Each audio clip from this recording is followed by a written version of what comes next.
Now let's talk about investment in multiple assets. Here we are talking about two broader assets, asset X and Y. Now for these assets we can calculate risk and return, and we can have different weights for these assets. So basically we can plot it in a graph, which is right here. On the x-axis we have standard deviation of the portfolio. On the y-axis we have expected portfolio return. So we have sigma here and we have return R here. Now we can plot it. We can see that we have an asset X which has a sigma of 16%, and then it has a return of 12%. Then we have another asset which is asset Y. It has a sigma of 30%, of course higher risk, and for that it's getting a higher return which is 20%. So the differential is about 8% and the increase in risk is about 14%. Now when we look at this graph, what it mentions is that when we are at point Y, it means that we have invested 100% of our portfolio in Y. So we are getting a risk of 30% and a return of 20% for the entire portfolio. For the entire portfolio, we have invested in Y. And similarly for X, we have invested 100% of our portfolio with a risk of 16% and a return of 12%. Now there is a line between X and Y. Here, somewhere here, if we can say it A, we can say that 50% invested in X and 50% invested in Y. As we move further to X, the weight of investment in X will increase, and if we move upwards, the share of investment in Y will increase. Now we have a curve here. It's curving like that, and we have a point Z. So basically this curve represents a point of diversification. So basically what is happening is that when we are investing in two assets, we are actually diversifying our risk, and hence for this particular point Z, we have an extremely low sigma of risk of, let's say, about 10%.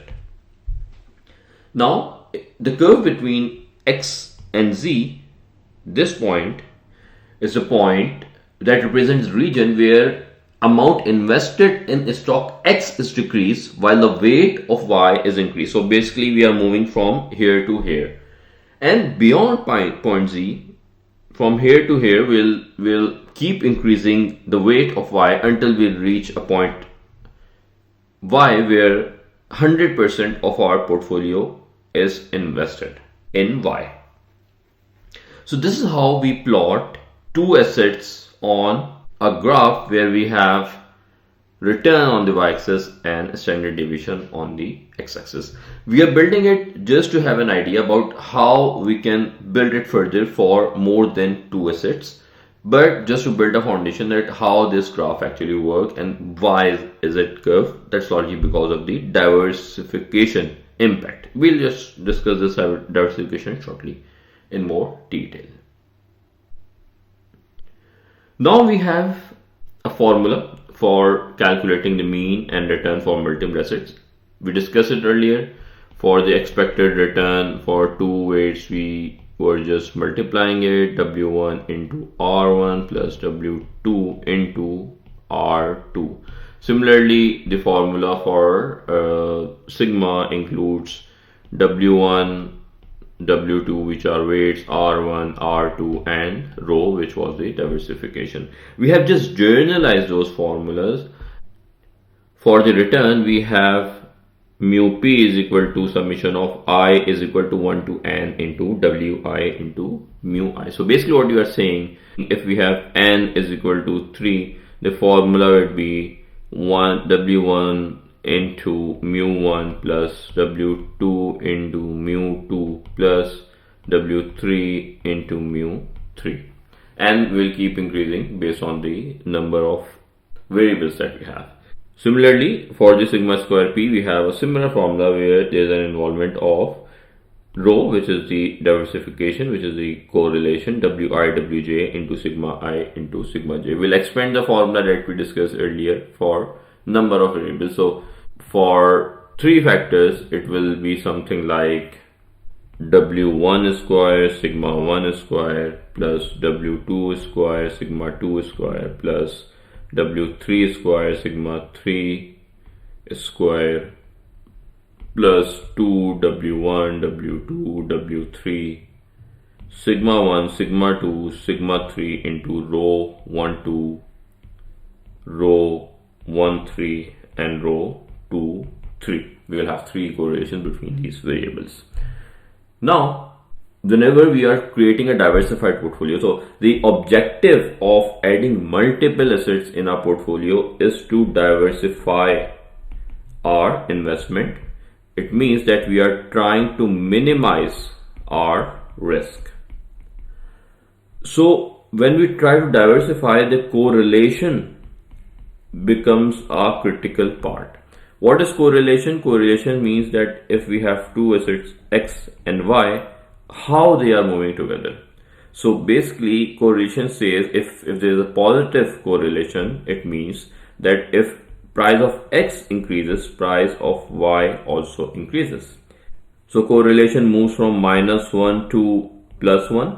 If there is a positive 1 correlation, which is referred as perfectly positively correlated, it means that if X increase by $1, Y will also increase by $1, and vice versa. If it decreases by $1, Y will also decrease by $1. Now, if we want to add 2 assets in our portfolio, and if they are perfectly positive correlated, it will be of no advantage to our portfolio, because what we are trying to do, we are investing in a stock market. The stock market can go up, it can go down. So basically, when we will have a positive market, when the market is growing, both of our assets will grow. But when there is a negative trend, when the market is declining, both of our assets will be declining and there will be no diversification as such. So if we want to have a perfect diversification, we should ideally invest in assets which are negatively correlated. So basically what would happen is, if X is increasing, Y will decrease, and vice versa. So if there is a negative trend in the stock market and the prices of X is declining, the price of Y will increase. Of course, there will be some impact of the overall market, but in a general way, there would be an opposite reaction to the same factors that will have to the prices of these assets. And hence, we want to build a portfolio where there's a negative correlation in the portfolio. And if we can build a portfolio, which is almost ideally not possible in the real world, but if we can build a portfolio where the correlation between assets is perfectly negatively correlated, -1, we will reduce our risk to 0. So that's how we can invest in multiple assets, and we can use correlation in investing in the financial market. Now let's talk about efficient frontier of risky assets. So we discussed that we had 2 variables, something like this, X and Y, and we had a point here at Z. Now we have multiple assets, asset 1, A, B, C, D, E, so on and so forth. And then we combine it to form a graph. So the graph, let's talk about curve 1, which is a portfolio investable domestic assets, will turn out at something like this. And if we want to plot a portfolio of international assets, we will have maybe lower assets, or the standard deviation, the riskiness and the return would be as such that the graph that will be plotting would be like this.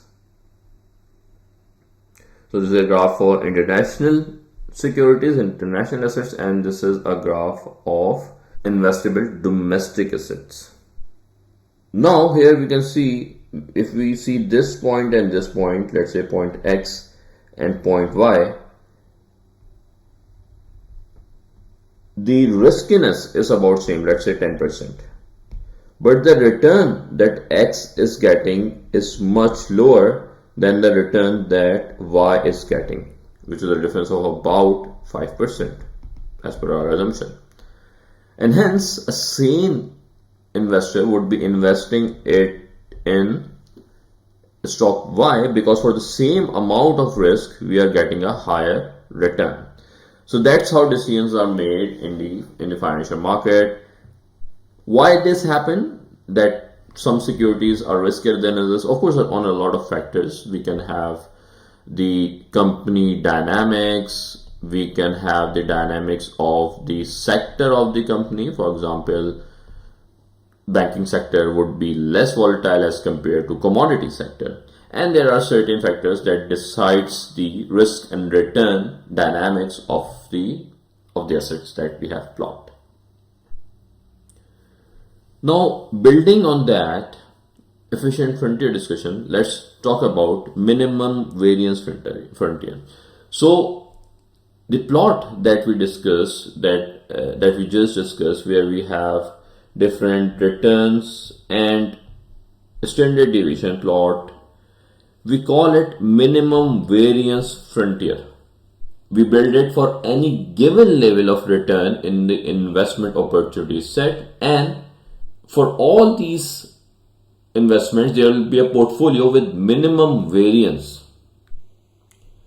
And when we will have that variance portfolio plot on this particular graph, we will refer it as minimum variance frontier. Now in this graph we have a point called Z.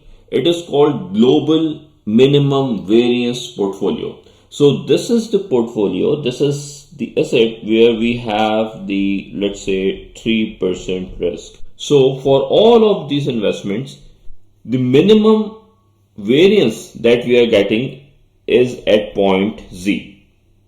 Now taking this graph from point Z to above, we refer it as efficient frontier, because for all these investments which lie below this, we will have an alternate available to invest. For example, we have this point L and M.